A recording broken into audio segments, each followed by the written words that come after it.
Hello and welcome to Writing a Regulatory Definition. This is a webinar from the ACU Online Writing Center, and I am Christy Apostle here today as your presenter. We have two learning objectives for this webinar.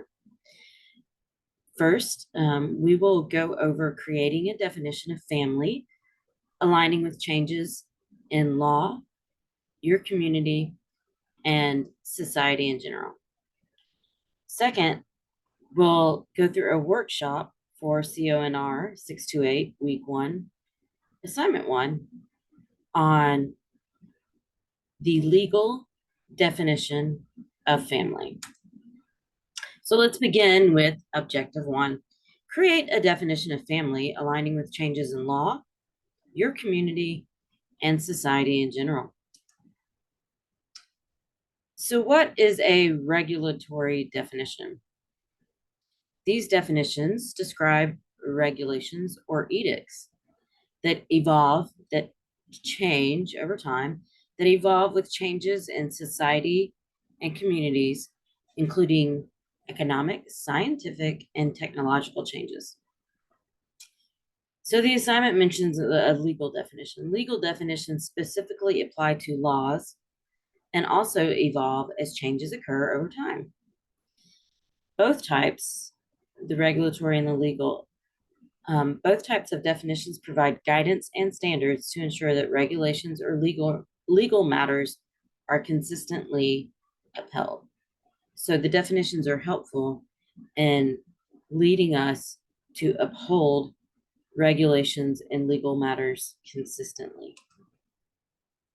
So why should we define family? This is an important question to consider for this assignment. You should define family because perspectives on the definition of family differ. For instance, we can gain a greater understanding of our own definition of family when considering it from biblical, secular, and legal perspectives. And we'll talk more about those.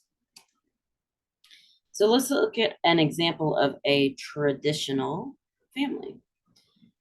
From some perspectives, the traditional family applies to a couple in a heterosexual relationship who may or may not have children. Example, Jacob and Bridget are newly married and enjoying owning their first home together. They have been married for 6 months and have started talking about a future with children in the home. Currently, they have one dog named Stevie, and they enjoy long walks with her in nearby parks. They both work outside of the home, Jacob in sales and Bridget in program management.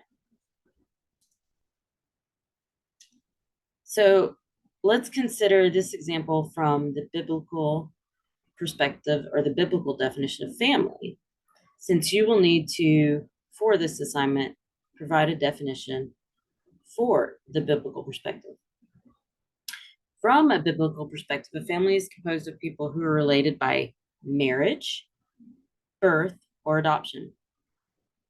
This definition actually complements the definition of family as discussed by the U.S. Census Bureau, which also defines family by noting that one person in a household should be related to at least one other person in the same household. So Jacob and Bridget represent a biblical definition of family because they are related by marriage. However, let's also consider a non-traditional family example. Non-traditional family structures vary not only based on perspectives, but also on circumstances that occur within families. For instance, Tony, Jordan, and Bryant are brothers, ranging in age from 9 to 16. They are grieving because their mother recently passed away. Their father left the home when Tony, the youngest, was 1, and they are not in contact with him.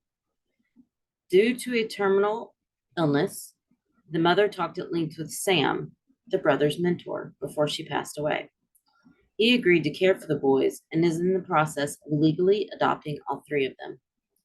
Currently, they live in the home together. So now also as required in this assignment, let's look at the secular definition of family.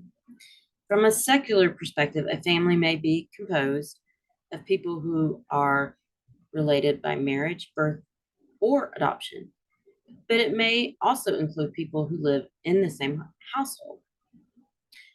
Tony, Jordan, Bryant, and Sam are not related by marriage or birth, and Sam has not yet adopted the brothers. However, they represent the secular definition of family because they do live in the same household. The assignment also asks you to consider the legal definition of family. According to the Legal Information Institute at Cornell Law School, people become a family by being connected genetically or legally. Bridget and Jacob, remember that example, are a family based on the legal definition of family because they are legally married. Let's consider our other example as well. When Sam adopts Tony, Jordan, and Bryant, they will become a family based on the legal definition because Sam will be their parent by adoption. All right, let's consider our second learning objective, a workshop on the week 1, assignment 1, the legal definition of family for CONR 628. Here we have the assignment link. So in case you want to access it while reviewing the slides for this webinar, you can take it right from here. Let's dissect the assignment. Assume you have been assigned the task of creating a statewide definition of family to align with the changes in the law, as well as the changes you see around you in the community and society in general. From these, create and substantiate a definition to fulfill this task. So there's different things to consider here. You're going to create a definition of family that's going to apply to your entire state. As you create this definition, you need to consider changes that have occurred in law and just the changes that you see around you in your surroundings. So what have you seen in your community that shows how the understanding or definition of family has evolved? And so from these, you will create and substantiate a definition of family. Let's look at the next part of the assignment. You will respond to the following prompts based on the readings for the week and the video. So going back to the research you conducted in Module 1, Discussion Question 1, Defining Family, you will begin this new paper with a summary of the definitions of family that best describe the 3 different perspectives, okay?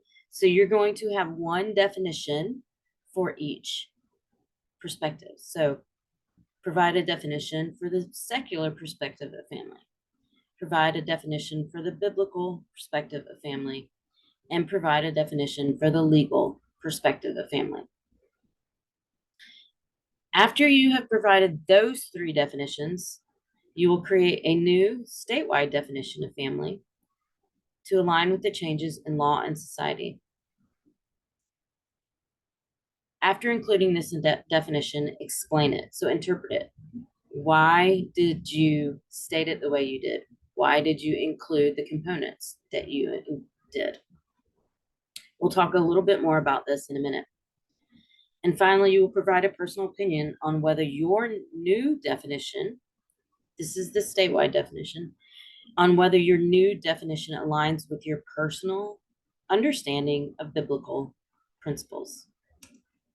So let's look at those last 2 points in a little bit more detail. So remember I mentioned that we would talk more about creating a new statewide definition of family to align with the changes in the law and society and explaining that definition. So consider this question when you come to this part of the assignment. How might the biblical, secular, and legal perspectives combine to create the new definition? So when you write those three definitions, one for biblical, one for secular, and one for legal, consider them in combination when you create your new statewide definition. In addition, provide a personal opinion on whether your new definition aligns with your personal understanding of biblical principles. So here are some questions to think about when you come to this part of the assignment. What do you think of your new definition? This new statewide definition? How do you like it? Does it complement your own personal biblical definition of family? And another part of this assignment that I wanted to mention is that you will not include direct quotes. So while you're welcome to paraphrase your sources, they should not be directly quoted. And I will give some examples on how to do this. Really quickly, let's look at the assignment rubric just to make sure we're all on the same page of how the rubric complements the assignment as we've just discussed it. First, you will need to discuss definitions of family. Again, you'll have a definition of each from secular, biblical, and legal perspectives. Next, you will need to create and substantiate a modern definition of family to align with today's society. So this is that society and community that you see around you. Then provide a personal opinion on if and how the newly created definition aligns with the personal understanding of biblical principles.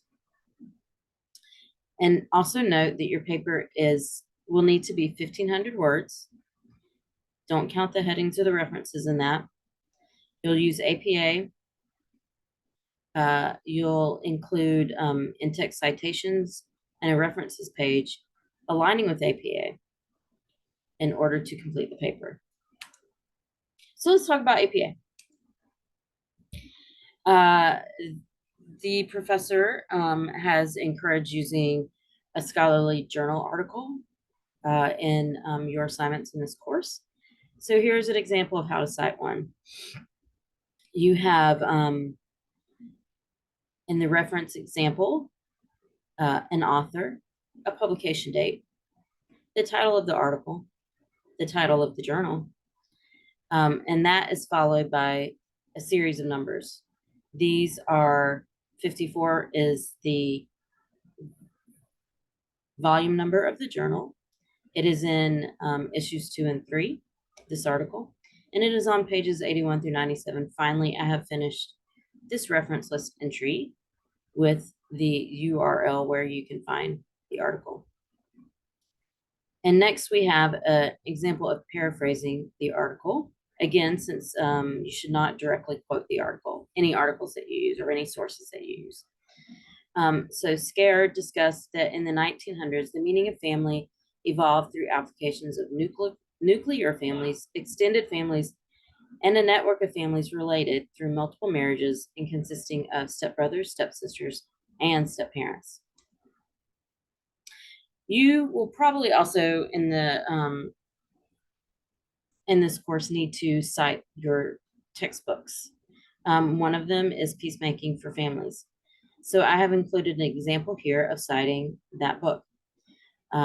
We have both authors here at the beginning of this reference list entry, the publication date, the title of the textbook, and the publishers, the name of the publisher.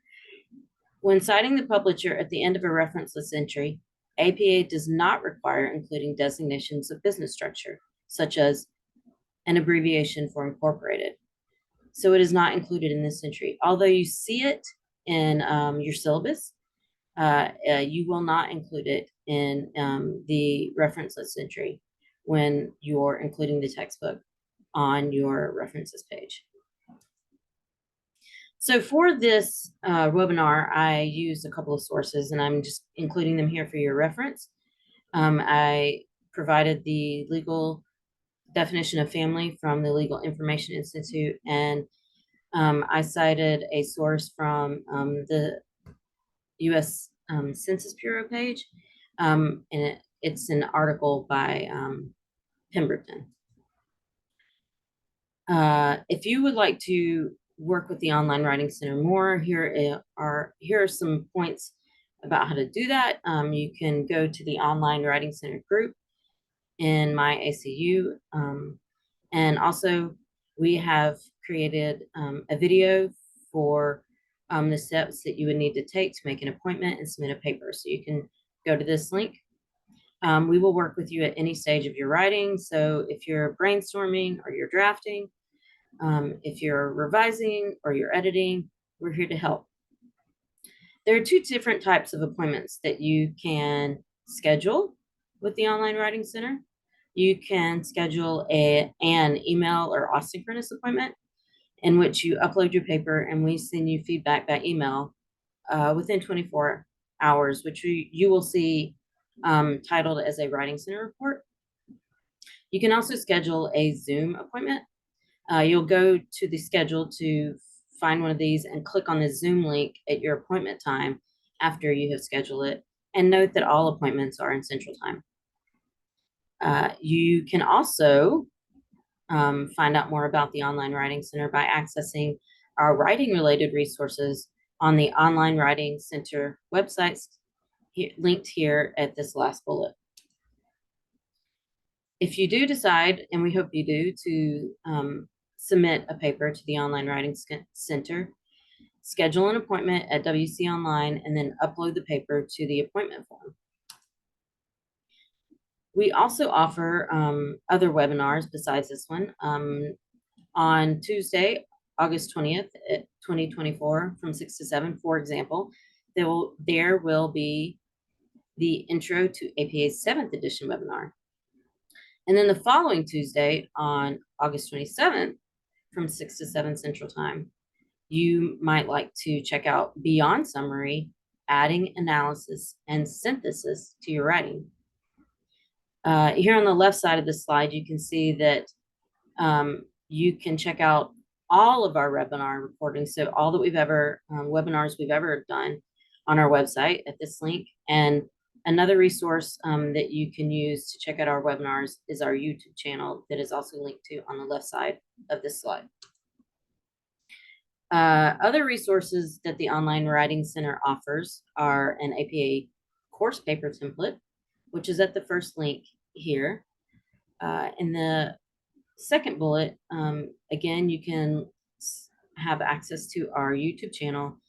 And finally, you might like to check out the blog at the Online Writing Center, which is at the final link on this slide.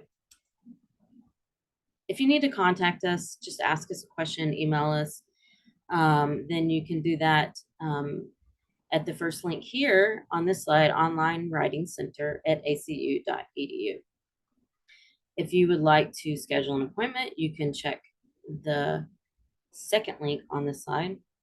And then finally, again, visit the Online Writing Center website to find out more about the services that we offer. Thank you for joining me today.